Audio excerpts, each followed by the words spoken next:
Raw Truth, Stories of Female Infidelity may contain explicit and questionable content. The views and opinions expressed in this podcast are those of the individual podcaster and are not based on the advice of a licensed psychologist, therapist, or a psychiatrist. Listener discretion is strongly recommended. What does ponder actually mean? Well, according to one dictionary, it means to weigh in the mind, to think about and reflect on. On our Let's Ponder episodes that are shared on the Raw Truth Stories of Female Infidelity podcast, we discuss taboo and questionable subject matter. For example, size. Does it really matter? Or do you really want to know the number of partners your significant other has been with? How about being in a sexless marriage? These and other topics are what we talk about on Let's Ponder. Hello and welcome to a very special episode of Let's Ponder on Raw Truth, Stories of Female Infidelity. I'm very excited as I have a guest on today's episode. Her name is Tatum Langton. She's a very talented actress who has quite a few acting credits, including roles on Grey's Anatomy. She was on American Crime Story Impeachment, and that was the one about the Clinton-Lewinsky situation. General Hospital, to name a few. Not to mention, she's spent a lot of time on the stage, but she actually has a new project out that I am thoroughly impressed with. It's a one-woman show, and it's called REDEEMher, and that is spelled like the word redeem and then H-E-R. REDEEMher is a multimedia, multi-character story of a Mormon wife who tries to redeem her eternal marriage from a sin next to murder. It is written and performed by her, Tatum Langton, and is directed and developed by Jessica Lynn Johnson. This one-woman show explores the question, is the sin with a capital A redeemable? Experience the heartfelt journey as one woman battles between saving her marriage and soul. Harrison Held for Discover Hollywood magazine said, "The lovely and talented Tatum Langton is a relatable and excellent storyteller, drawing audiences in with her sincerity, humor, and hope for a successful life against shocking adversity." Amen. Thank you for that closing prayer. All right, everyone. Next week in Sunday school, we'll be in John 8. The woman taken in adultery is brought before Christ. Please read. Ha-ha! Sorry to interrupt your lesson, dear sister. Welcome, Tatum Langton, to my podcast. I really appreciate you being here. Hi, thank you so much for having me. I, first of all, want to tell you that I watched your one-woman show the other day, and I was glued to my phone watching it. I paused it in a couple of places because I had to cry, just because there were a lot of familiarities as far as being able to knowing what you did wrong. I'm trying to think of the right words, and not having the opportunity to really feel like you couldn't take it back. You knew you had gone beyond being able to take back what you did. And I could recognize that, as can a lot of these listeners to the show, because as you know, the whole focus of my podcast is female infidelity from the woman's side of it. What happened? Why did she choose to go this route? And basically what they sent me, it's kind of like your show, right? Except in this place, you were able to pull out characters in your life or voices, you know, from your husband to what the church would think to, rebel and angel and all of that.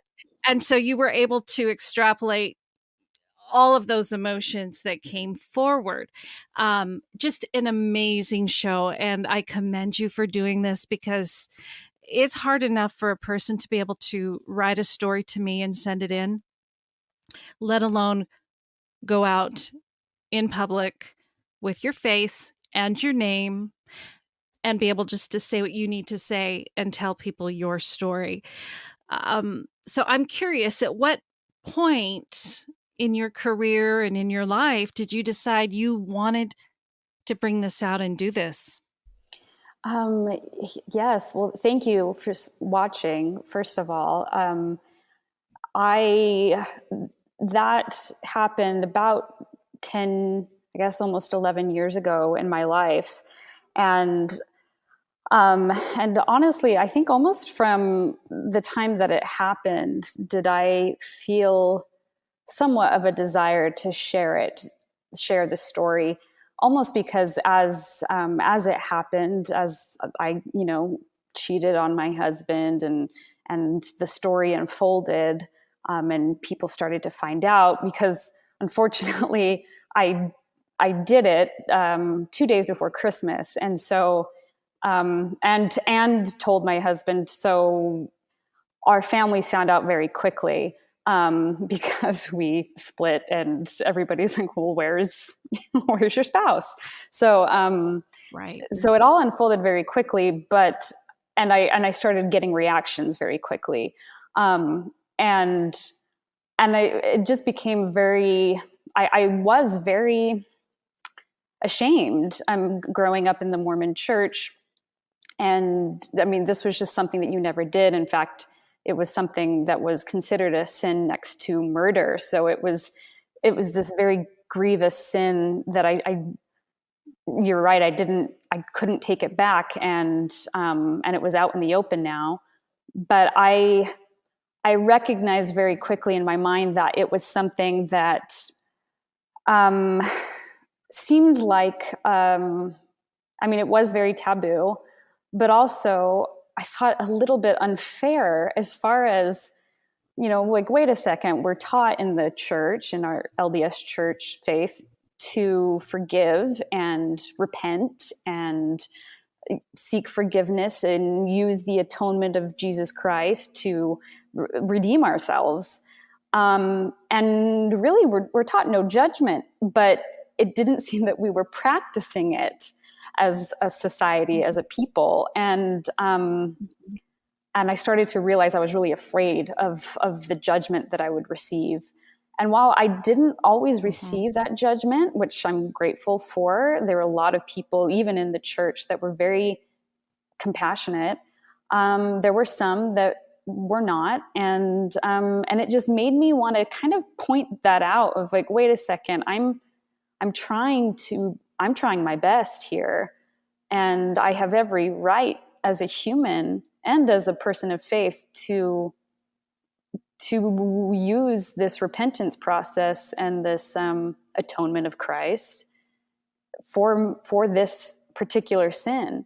And so it was a long time coming. I took about a decade to finally tell this story, but and it was hard because I didn't know how I wanted to tell it. I'd written it out in so many different formats, as a short film or as a series, possibly. And I finally came to the one-woman show format during the pandemic. A few people had asked me if I'd ever considered it. And then because of the pandemic, I thought, well, this would be a really easy way for me to get my story out and for me to have a little bit more control, which I really wanted, because it is such a obviously personal story. I wanted to make sure that it had the right tone and the right message. You did a fabulous job with that. And what you're saying is so true. And even from outside, now I'm not really familiar with the LDS church. I do understand that they do have their values that may be a little bit more stringent compared to Protestant, or, those types of things, or other types of, and with my show being no, I always say no judgment, because the only person to judge is God, right? We'll be judged at that point. Who is it? Why is it that another person feels that they have a right to judge me for the decisions I made? It's interesting that you brought up that only God can judge us, because I think I cover this in my show. I really felt in the process of the grieving process of admitting what I had done and going through a divorce, I really felt that there was no judgment coming from God. In fact, he was only there to help me grieve, help me move on, help me find forgiveness for myself. But I never ever felt judgment from God. It really was just kind of like, hey, I'm here. Yeah. From my God, or even, I mean, whatever, however you see God, that higher power. I never felt that judgment. So I think it's interesting that you bring that up, because it really kind of was between me, and God was just there to kind of like cheer me on, if that makes sense. It's absolutely makes sense. And it's wonderful that you were able to feel that strength from him rather than a failure on that part. And which just tells so much about how amazing and strong you are. And as I tell people too, when they go into marriages, and here you were so young getting married and being maybe the way you explained it in your show, they didn't exactly go over sexuality. I don't know if they portray it as it's for procreation, it's not for pleasure or for emotional connections or whatever. And you didn't get married to turn around to cheat. That was never your goal. You had every intent of doing the things that you were going to do in your marriage. But as we grow older, especially as we're getting through our 20s and into our 30s, our minds are developing and realizing, wait a minute, this is the only life I have to live. I don't feel like I'm getting what I need from my partner. I'm married to him now. What do I do? And I know you didn't go looking for it. Majority of women don't. Majority of women are feeling lost emotionally, that connection, that support. And in a way, and this was just how I read how you were explaining it in your show, but how I interpreted it was that you had lost that emotional support. Your goals, your dreams, everything was pushed to the wayside. It was about what your husband wanted, not what you needed. And there was no 50-50. And we tend to look for that. We'll migrate without even consciously knowing that. At least this is what I found out with all these years of my own past and working with so many people. And so that's why I always say the no judgment, because we don't know what's going on. It's not up for us, but us as human beings, we're going to look at somebody and go, ooh, why are you wearing those clothes? Ooh, it's a hard thing for people not to. And I always encourage people as best as I can, listen and understand before you make a decision for yourself as far as how you feel about somebody's circumstance. And always keep in mind, that's not your life. You didn't live in those shoes. It doesn't affect you. You focus on yourself. I'm still just, your show just, I think everybody needs to see that. Every woman who is listening to this podcast. And then, of course, I have stories of where I work with men who have been affected by female infidelity. So this would have been like in this situation, Kevin's story of what he saw was going on. And those men listen to a lot of these female stories and they're able to say, you know what, I feel like I could have been better at this or that. And it just helps people to understand each other better. But as many people as I recommend this, if infidelity situations are in your life, you need to hear, you need to watch, you need to see how amazing they need to do this to see your show. I'm saying that from my heart, and these listeners know me. I'm pretty much, I wear my heart on my sleeve and talk about everything and anything, but really you did an amazing job. And, I noticed that it took me a long time to realize your shirt. I couldn't figure out, what does that A stand for? And it wasn't until later that I realized the scarlet letter.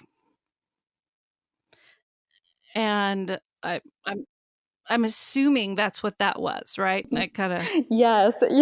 Was that why you wore that? Yes, and I'm actually glad you're bringing this up because I'm about to take my show to Scotland to the Edinburgh Fringe Festival. And my producer out there asked the same question. She's like, what was the A on your shirt? And she thought it was a little confusing. And so, which I was like, oh, wait, are people confused by this? So I'm glad you're bringing it up. But yeah, it was, especially with how my show starts out, I kind of start with the judgment. And it was definitely how I felt. I felt branded as this adulteress. And I was afraid, especially in that early time right after and during my divorce, that people were going to look at me and people were going to talk and find out what I had done, and men weren't going to want to date me, and I would never be loved again. Like, I had all these thoughts going through my head because I did feel branded as an adulterer. And it just sounds, even now, I mean, up till my show, it sounded like such a dirty word. I was like afraid to say it. So yeah, it's interesting that you did. I understand.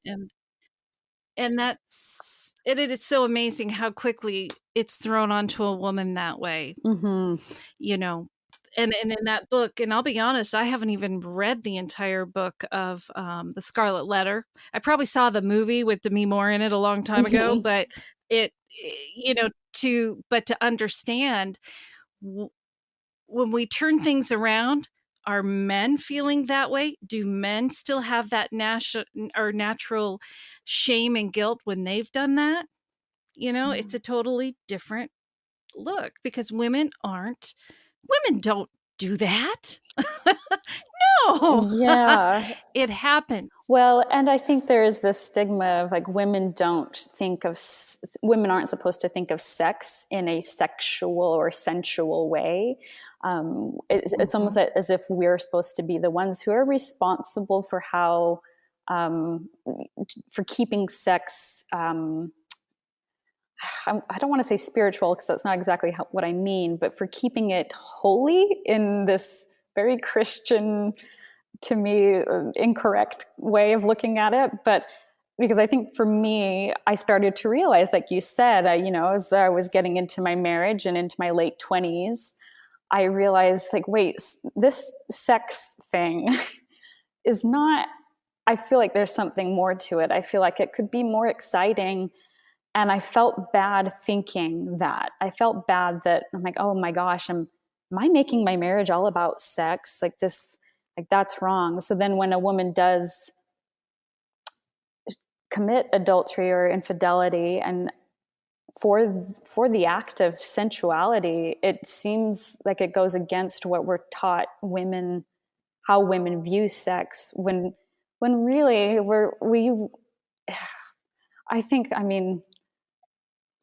I don't know. I just always feel bad whenever I hear a woman who is going through that in her marriage, where she's not fulfilled in that way, but wants to be, but has kind of resigned that, well, oh, well, he's satisfied and I'll just give in.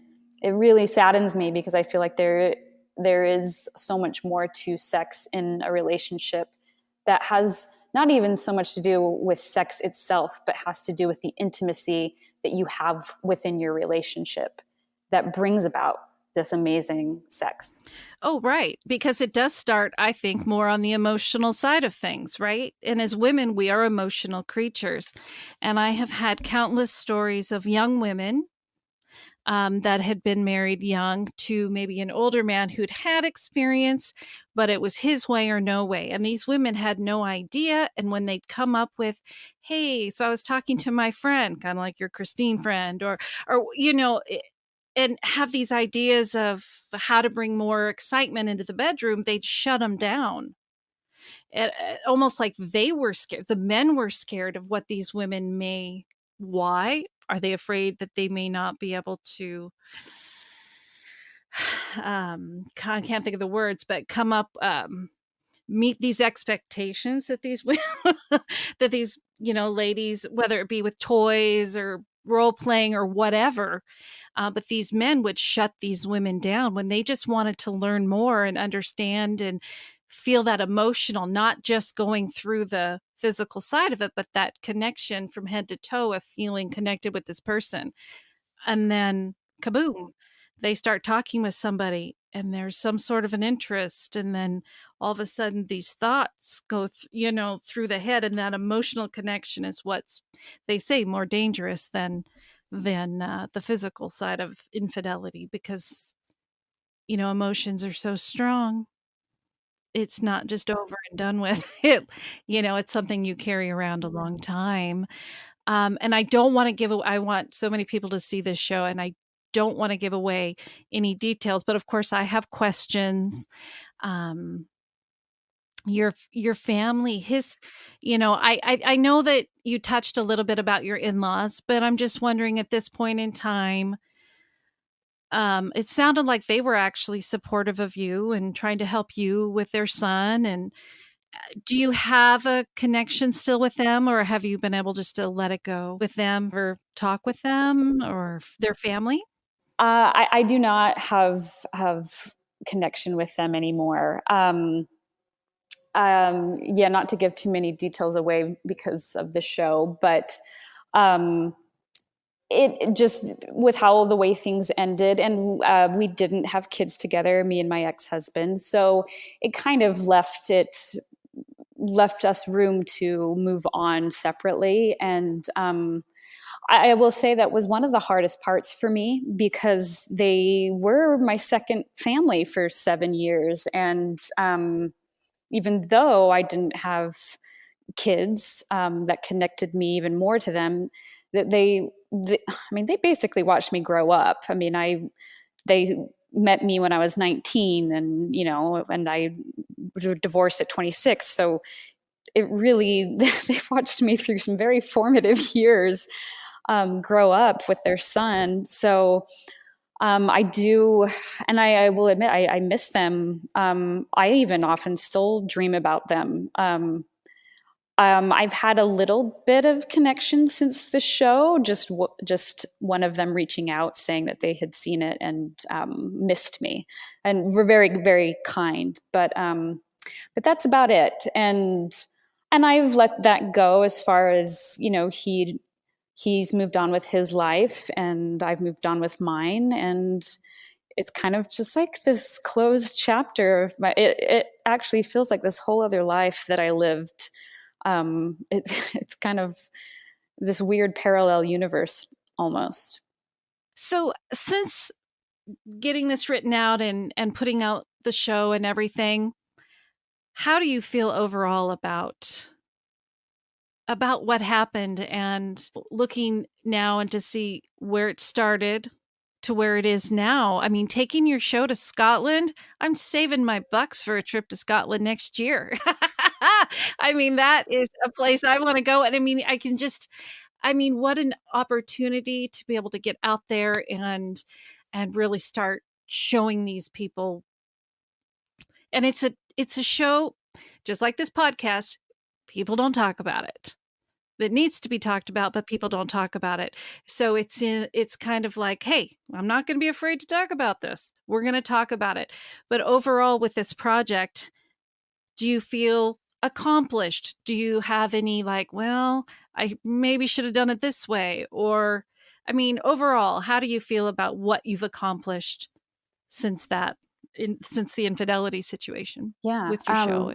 Well, I do have to kind of consistently remind myself how proud I am of myself, because there are a lot of ups and downs with, like, there's the high of performing it in front of a live audience, and then the low when you're not performing and you're like, what's next? And even just the preparation of taking it to a festival, especially one as large as the Edinburgh Fringe Festival, there's a lot to prepare, a lot to fundraise and all these other things. But I am proud of myself. Every time I watch it back to kind of give myself notes, I will say, I mean, it's one of those weird things to be like, I'm really impressed with myself, that I'm able to do it with Yeah, and just the fact that I'm able to do it with some comedy and some lightheartedness, but also grace and I think giving the emotions their time to breathe and let people feel them. Because even as I was writing this last year, there were, I told my parents, what I was doing, and my dad, who's very still devout in his faith, was he was a little bit uneasy with the fact that I was going to take this public, and I told him, he asked me if I was sure I wanted to do this, and I said, if we believe in the atonement of Jesus Christ, and if we believe in forgiveness and redemption, I just don't see why I should ever be ashamed of this. And I think he finally got it, of that this was actually part of my faith. Sharing this was part of my beliefs, and an outreach out of that, not in spite of. And so I am proud of it. I definitely, I wrote it very quickly, actually, in the grand scheme of things. I wrote it over just a few, like 3.5 months, which is quick. But so there's definitely times when I feel like, oh, I wish I maybe should have talked more about this, or included that one time when this happened, or, there's a lot of themes that I could have included, but it is only like a 60 to 70 minute show. So there's only so much I can go over. So I'm resolved to just be like happy with where this version of it is. And who knows, I might write it into a book one day, or it might become a film one day. So, I'm not closing the door yet on the story as a whole, but as a one-woman show, I think it's in a good place. And it is so wonderful. And I do have a couple of fun questions to ask you, but Sure. Most of all, what I want to find out from you, if you're comfortable, is, have you forgiven yourself for what happened? Yes. And I know I just hesitated answering that, only because I will say I thought I had forgiven myself a lot sooner. But in the process, this last summer of writing this show, I realized that there was still a lot that I hadn't really dealt with. And so the process of writing it was very cathartic. And that's why I kind of love your format of your podcast, because it does allow that place for people to get their story out somewhere or somehow, or to write it down. And I think there's so much power and healing that comes from that. So yeah, and so me doing that this last summer, 10 years after I had committed or done this deed, I was surprised at how much more I went through that process of forgiving myself. And I have a husband now who's amazing and very supportive, and doesn't bat an eye when I talk about my past. I mean, he's the exact opposite of my ex. So it's great. But yeah, but it has taken some time and a lot of grace. But I do think that the writing process helped a good deal in that forgiving process. And for you to be able to talk about it like that, and you use the word grace, and that's a tough one, to give oneself, especially as women. We don't mess up, we can't mess up. We have to be perfect, but to give yourself grace and allow yourself to go through and the emotions of what you did, and give yourself and forgive yourself. I mean, that's a big one. And you are an amazing, beautiful, strong, and very talented woman.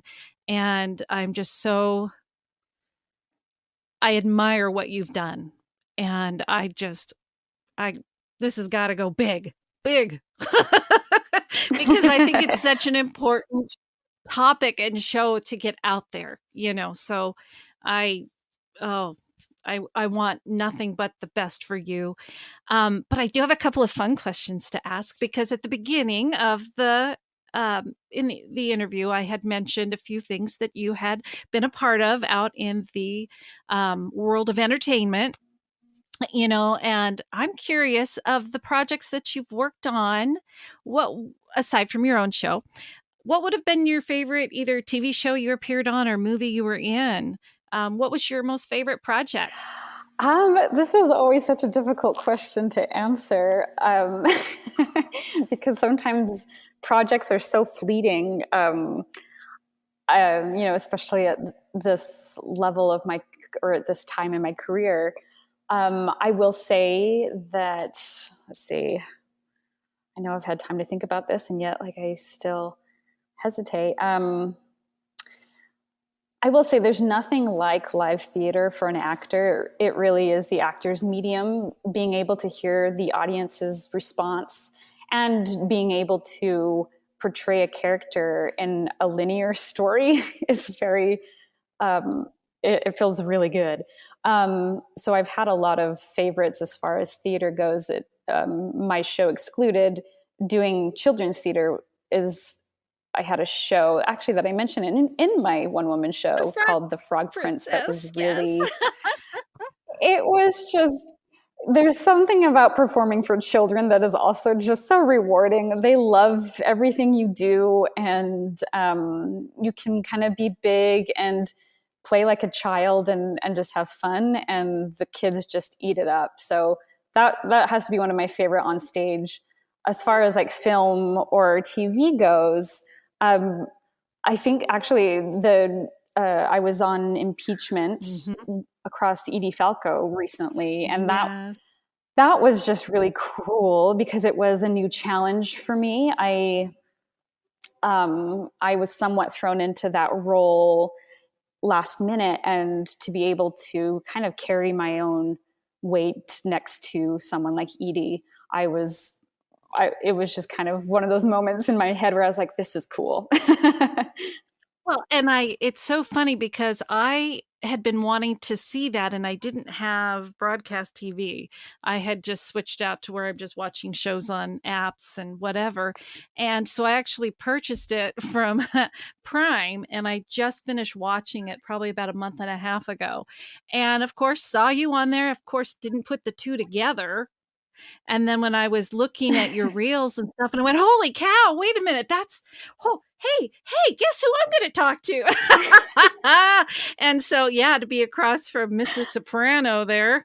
But, but just the storyline aside from the political side of it, but the personal side of it kind of is funny how infidelity is out there, like that. Yeah. So, it's another great story to watch and learn from. Oh, yes. And it's every time I pull up my iPad and I pick up whatever Prime or whatever it was, and there it is, impeachment. And I'm like, I already watched it, but now I got to watch it again.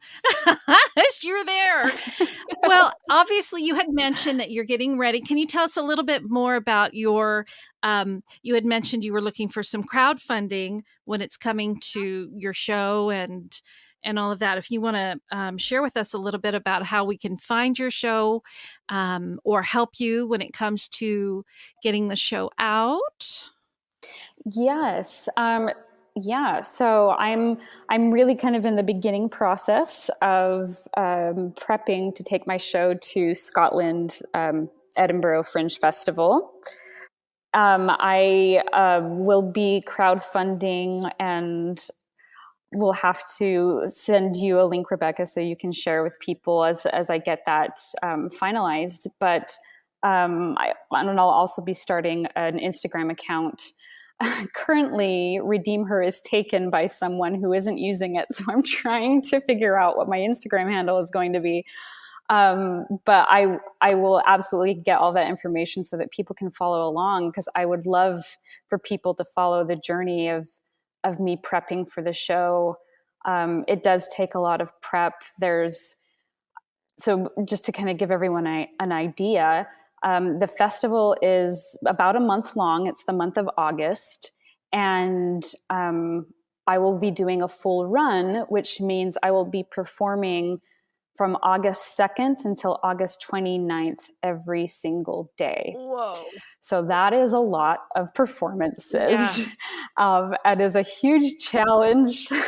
It's a big challenge as an actor that I've never been faced with. So I'm excited because I've just never had to do that. And I'm curious what will happen when I am performing every day. So there will be a lot of rehearsing going on before then. And I hope to also give people a chance to see it, because obviously you may not be able to come out to Scotland.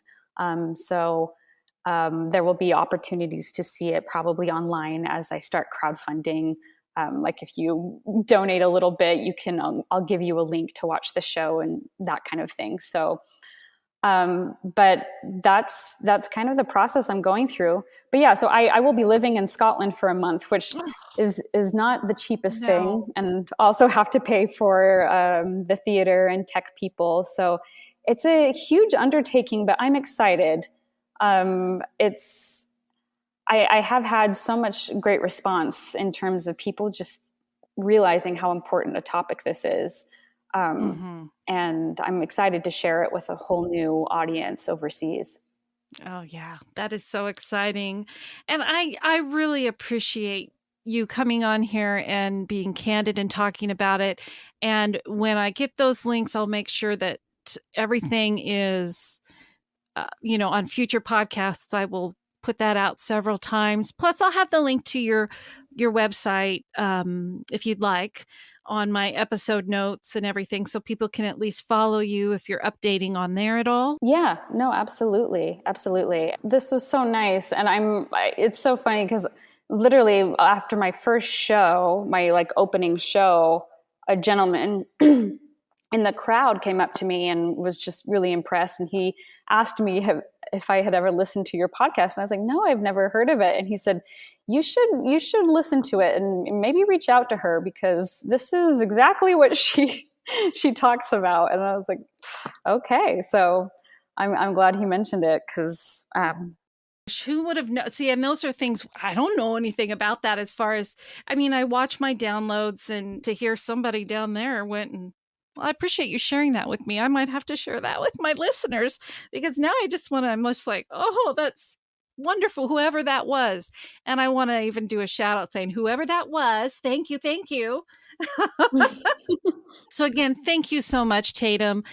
Congratulations, and I wish you well. And thank you again for stepping out into the spotlight and bringing up an important topic and sharing such a personal part of your life with everybody. Thank you, Rebecca, for your podcast and just providing that space for people to share their stories as well. She is so sweet and wonderful, and I'm so excited that she found me and wanted to come on the podcast. I hope a lot of you were able to relate to some of the things that she talked about, and I really, really do recommend that you check out her show. Obviously, a lot of us can't go to Scotland unless we live over there, but her website is tatumlangton.com, tatumlangton.com. And definitely follow her on Instagram. There she will have her information for her GoFundMe page. And let's see here. So her Instagram is at REDEEMher, REDEEMHER _ solo show, SOLOSHOW. And if you are searching on the GoFundMe pages, you should be able to find her under capital REDEEM, lowercase HER. And of course, I'm going to have all of this in my episode notes. And I really encourage you, if you can, help her out. Hopefully she's offering the perks that she talked about in the interview, because I really think you would benefit from seeing the show. And it's very telling, and it's very emotional. You can see and feel her emotions. It was absolutely incredible when I watched it. And so definitely keep it in mind. Thank you all so much for listening today, and we'll be back next week for an all-new story. Thank you for listening to Raw Truth Stories of Female Infidelity. Your support of the podcast is truly appreciated. Be sure to visit my website at rawtruthstoriesoffemaleinfidelity.com. There, you will find story guides to help form your story, where you can subscribe to Patreon, and an opportunity to vote for the podcast to be in the Hot 50 Countdown for Podcast Magazine. To submit your story, share feedback about the show, or if you have a Let's Ponder suggestion, please email it to rebecca.rawtruth@gmail.com or mail to Rebecca Adams, P.O. Box 821064, Vancouver, Washington 98682. Each story is taken into careful consideration, read without judgment, and always anonymous. Raw Truth Stories of Female Infidelity is written, produced, and edited by me, Rebecca Adams. If you enjoy this podcast, please rate and review the show on Apple Podcasts. Be kind to one another, be kind to yourself, and always remember, no judgment. Goodbye.